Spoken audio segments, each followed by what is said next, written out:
வணக்கம். இணைந்திருப்பது இலங்கையின் முதற்தர செய்தி வழங்குகிற நியூஸ் ஃபர்ஸ்டின் மதிய நேர பிரதான செய்தி அறிக்கையுடன் கொழும்பில் அமைந்துள்ள நியூஸ் ஃபர்ஸ்டின் பிரதான கலையகத்திலிருந்து உங்களை சந்திக்கும் நான் ஜோடின் சிந்துஜான். சர்வதேசத்தின் பல பாகங்களிலுமிருந்து சக்தி குளோபலூடாக இணைந்திருக்கும் உங்களை சந்திப்பதில் மிகுந்த மகிழ்ச்சி. விரிவான செய்திகளுக்கு செல்லும் முன்னர் முதலில் அவதானம் தலைப்புச் செய்திகள் வசம். வடபகுதியில் ராணுவத்தினரால் ஆக்கிரமிக்கப்பட்டுள்ள மக்களின் காணிகளை விடுவிக்க கோரி ஆர்ப்பாட்டம். பாலியகொடை கொள்கலன் களஞ்சிய தொகுதியில் மொத்தம் 300 கிலோகிராம் கொக்கைன் போதைப் பொருள் கைப்பற்றப்பட்டதாக போலீஸ் போதைப் பொருள் அளிப்பு பணியகம் சுட்டிக்காட்டியது. இலங்கைக்கு உத்தியோகபூர்வ விஜயம் மேற்கொண்டுள்ள மலேசியாவின் பிரதமர் ரணில் விக்ரமசிங்கவை சந்தித்தார். கிளிநொச்சி பூநகரி பகுதியில் இடம்பெற்ற விபத்தில் 2 பலி. ஐக்கிய நாடுகளின் அடுத்த செயலாளர் நாயகத்தை தெரிவு செய்வதற்கான ரகசிய வாக்கெடுப்பு நேற்று நடைபெற்றது. ராணுவத்தினர் மக்களுடைய காணிகளில் இருக்கின்றார்கள். அந்த காணிகள் வியாபாரம் செய்கின்றார்கள், வியாபார ஸ்தாபனங்களை நடத்துகின்றார்கள், பண்ணைகளை நடத்துகின்றார்கள், உல்லாச விடுதிகளை கூட நடத்துகின்றார்கள்.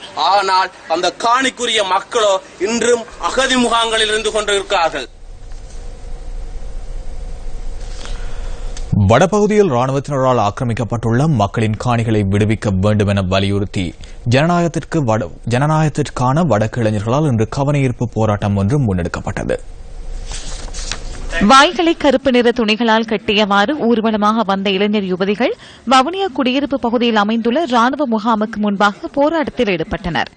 ராணுவம் பொதுமக்களின் காணிகளை அபகரித்துள்ளமையினால் வடபகுதி மக்கள் பல்வேறு துன்பங்களை அனுபவிப்பதாகவும் முகாம்கள் உறவினர்களின் வீடுகளில் தங்கியுள்ளதாகவும் கண்டனம் வெளியிடப்பட்டுள்ளது. பாதிக்கப்பட்ட மக்களின் குரலாக வடமாகாணத்தில் உள்ள இளைஞர்கள் அனைவரும் ஒன்று கூடி இந்த எதிர்ப்பு நிகழ்வை நாங்கள் முன்வைக்கின்றோம். இது ஒன்றும் ஜனநாயகத்துக்கு விரோதமானது அல்ல.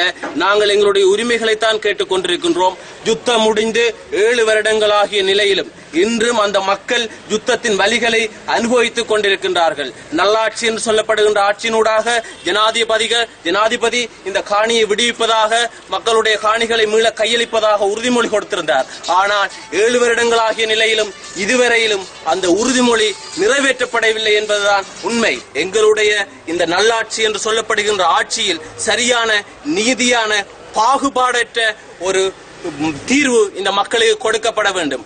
எங்களுடைய மக்களுடைய சொந்த காணிகள், சொந்த நிலங்கள், சொந்த சொத்துக்கள் அத்தனையும் விட்டு அவர்கள் இப்ப இடம்பெயர்ந்து வேறு இடங்களில் இருக்கிறார்கள். உண்மையிலே இந்த ராணுவம் எங்களுடைய மக்களுடைய காணிகளிலும் பொது இடங்களிலும் இருந்து விலகி எங்களுடைய மக்களுடைய சகஜ வாழ்க்கைக்கு இடமளிக்க வேண்டும் என்பது எங்களுடைய இந்த அத்தனை இளைஞர்களுடைய வேண்டுகோளாக இருக்கிறது. எல்லோருடைய ஒத்துமொத்தமான கேள்வியும் என்னவென்று சொன்னால், இங்கே வடக்கிலும் கிழக்கிலும் ராணுவம் கைப்பற்றியிருக்கிற அத்தனை நிலங்களையும் சொத்துக்களையும் உடனடியாக விடுதலை செய்து எங்களுடைய மக்களுக்கு திருப்பி கொடுக்க வேண்டும் என்பதையே நாங்கள் இந்த செய்தியை அரசாங்கத்துக்கு சொல்லி வைக்க விரும்புகிறோம். சுமார் 30 நிமிடங்கள் வரை நீடித்த இந்த போராட்டத்தை தொடர்ந்து ஆர்ப்பாட்டக்காரர்கள் ஓமந்தை நோக்கி பயணித்தனர்.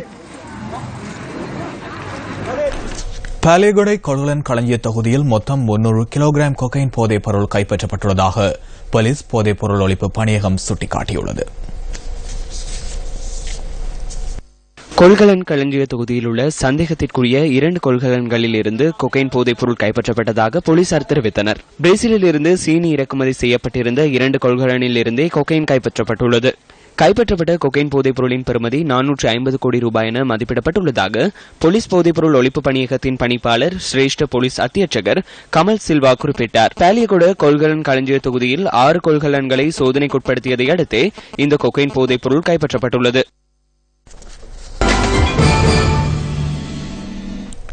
தொழில் தேர்ச்சியுடைய மற்றும் நிபுணத்துவம் வாய்ந்த இளைஞர்களின் மலேசிய தொழில் வாய்ப்புகளை அதிகரிப்பதற்கு மலேசிய அரசாங்கம் ஒப்புதல் வழங்கியுள்ளது. இந்த உடன்படிக்கை தொடர்பில் இந்த வருட இறுதியில் உடன்படிக்கை கைச்சாத்திடப்பட உள்ளமை குறிப்பிடத்தக்கது. இலங்கைக்கு விஜயம் மேற்கொண்டுள்ள பிரதி பிரதமர் டாக்டர் அகமது ஷாஹித் ஹமீதி ஜனாதிபதி மைத்ரிபால சிறிசேனவை நேற்று ஜனாதிபதி செயலகத்தில் சந்தித்து கலந்துரையாடினார். மலேசியாவின் பிரதி பிரதமர் இலங்கைக்கான 2 நாள் உத்தியோகபூர்வ விஜயத்தில் ஈடுபட்டுள்ளார். இந்த சந்திப்பின் போது ஜனாதிபதி மைத்ரிபால சிறிசேனவை மலேசியாவிற்கு வருகை தருமாறும் டாக்டர் அகமது ஹமீதி அழைப்பு விடுத்துள்ளார். இந்த அழைப்பினை ஏற்ற ஜனாதிபதி மைத்ரிபால சிறிசேன எதிர்காலத்தில் மலேசியாவிற்கு வருகை தருவதாகவும் குறிப்பிட்டுள்ளார். அதிகரிக்கும் கடன்கள் மற்றும் வரி, வீழ்ச்சியடையும் பொருளாதாரம் எனும் தலைப்பில் மக்கள் விடுதலை முன்னணி கருத்தரங்கு ஒன்றை ஏற்பாடு செய்திருந்தது. இந்த கருத்தரங்கு நேற்று களுத்துறையில் நடைபெற்றது.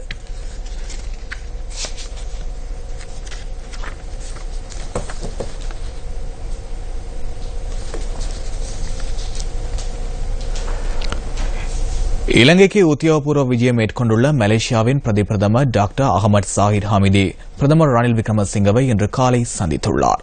இந்த உயர்மட்ட சந்திப்பு அலரி மாளிகையில் இடம்பெற்றுள்ளதுடன் மலேசிய தூதுக்குழுவினரும் சந்திப்பில் கலந்து கொண்டிருந்தனர்.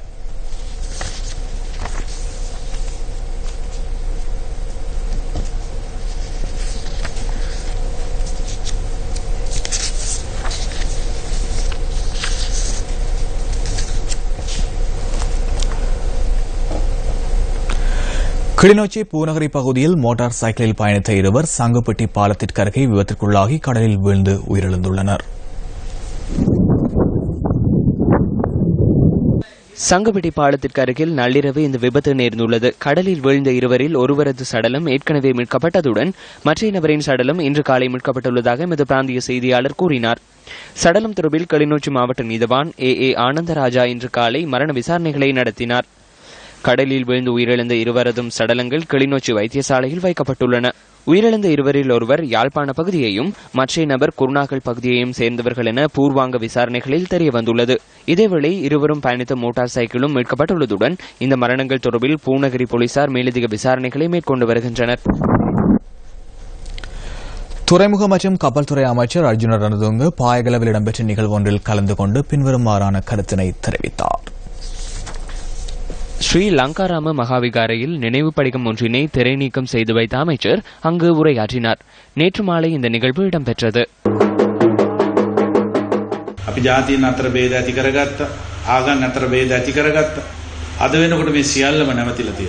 நாம் இனங்களுக்கிடையில் பிளவினை ஏற்படுத்தினோம், மதங்களுக்கிடையே பேதத்தை ஏற்படுத்தினோம். ஆனால் இன்று அவை அனைத்தும் முடிவடைந்துள்ளன. இந்த நாட்டின் அமைச்சராக இது தொடர்பில் அவதானமாக இருப்பதுடன் இந்த நிலைமைகள் காணப்படும் இடத்தில் சரியாக தொழிற்பட வேண்டும். இந்த அரசியலமைப்பு சீர்திருத்தங்கள் உருவாக்கப்படும் போது ஜனாதிபதியும் பிரதமரும் இது தொடர்பில் எம்முடன் கலந்துரையாடினார். කිසිම දවසක අඩුවෙන්න හරි වෙනස් කරන්න හරි කිසිම තීරණයක් අපේ ජනාධිපතිතුමාත් අගමැතිතුමාත් ආණ්ඩුවේ ඉන්න අපි කිසිම කෙනෙක් ඒවට ඉදිරිපත් වෙන්නේ නැහැ කියන එක ඉතාමත් වගකීමකින් කියනවා. மற்றொரு உள்நாட்டுச் செய்தி. அதிகரிக்கும் கடன்கள் மற்றும் வரி வீழ்ச்சியடையும் பொருளாதாரம் எனும் தலைப்பில் மக்கள் விடுதலை முன்னணி கருத்தரங்கு ஒன்றை ஏற்பாடு செய்திருந்தது. இந்த கருத்தரங்கு நேற்றைய தினம் களுத்தறையில் இடம்பெற்றது. மில்லியன் கணக்கில் கொள்ளையிட்டவர்களுக்கு ஒரு வாரத்தில் பிணை கிடைக்கின்றது. இருப்பினும் சிறு அளவிலான குற்றங்களை புரிந்தவர்கள் பிணையின்றி சிறையில் வாடுகின்றனர். அதுவே எமது நாட்டின் நிலை. நாங்கள் குற்றங்களை பதிவு செய்யாவிடின் அவற்றிற்கான ஆணைகள் கிடைக்கப்பெறாது. அலாவுதீனும் அற்புத விளக்கம் போன்றே இன்று அனைத்தையும் அவர்கள் கண்டுபிடிக்கும் நிலைமை காணப்படுகின்றது. அனைத்தும் மந்திர ஜாலத்தால் நிறைவாகின்றது. உண்மையில் இது மந்திரத்தால் செயற்படுத்தப்படவில்லை. நாங்கள் பாரிய கடன் சுமையை எதிர்நோக்கியுள்ளோம். பாரிய அளவில் கடன்களை நாட்டின் பேரில் பெற்று அவற்றில் ஒரு பகுதியை கொள்ளையடிக்கின்றனர். பொருளாதாரம் சிக்கலை எதிர்கொண்டுள்ளதாக கூறுகின்றனர்.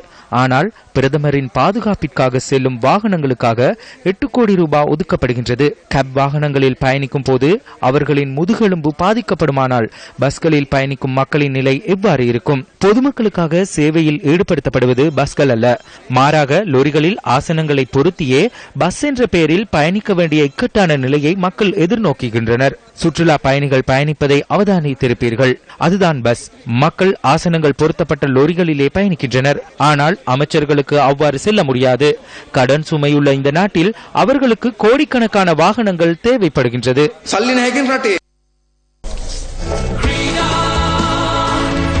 நாட்டை ஒன்றிணைக்கும் நம்பிக்கையின் சுடர்,